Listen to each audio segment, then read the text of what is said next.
ಅಣ್ಣ ತಂಗಿಯರ ಈ ಬಂಧ ಜನುಮ ಜನುಮಗಳ ಅನುಬಂಧ.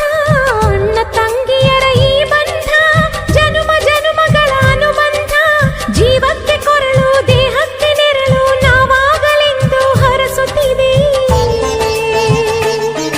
ಈ ರಕ್ಷಾ ಬಂಧನ.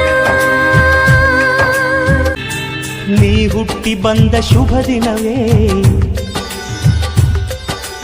ಈ ರಾಖಿ ಹಬ್ಬ ಬಂದಿತ್ತು. ಸೋದರಿಕೆಯೊಂದು ವರವೆಂದು ಈ ರಾಖಿ ಸಾಕ್ಷಿ ಹೇಳಿತ್ತು. ತಂಗಿಯು ಹುಟ್ಟಿದ ಕ್ಷಣ ಅಣ್ಣನ ಪದವಿ ಹುಟ್ಟಿತು. ತಂಗಿಯು ಹುಟ್ಟಿದ ಕ್ಷಣ ಅಣ್ಣನ ಪದವಿ ಹುಟ್ಟಿತು. ಗಂಡಿಗೆ ಗೌರವದ ಗರಿಯೇರಿತು.